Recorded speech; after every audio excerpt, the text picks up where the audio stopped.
siku ya jana nilikuwa nafuatilia hotuba ya makamu wa rais. Kuna sehemu moja tu nataka nitie neno kidogo. Kuna wakati alizungumzia swala la katiba mpya.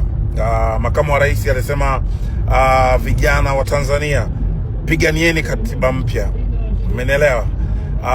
Lakini swali la kujiuliza au kitu cha kujiuliza, kama makamu wa rais anajua kwamba Watanzania wanataka katiba mpya, kama rais anajua Watanzania wanataka katiba mpya, kuna sababu gani?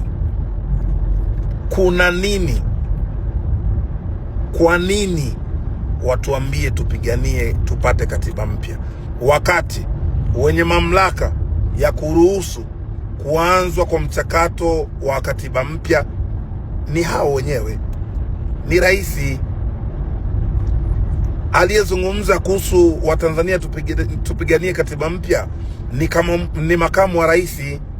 Yani hapa kuna jambo haliko sawa, hapa kuna kamchezo kanaendelea.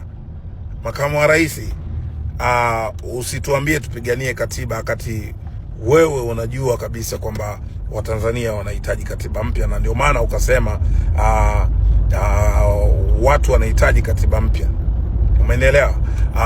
Rais anajua kwamba Watanzania wanahitaji katiba mpya, lakini kwa nini mseme tupiganie katiba? Tupeni katiba kama mnajua, na tunajua kuwa mnajua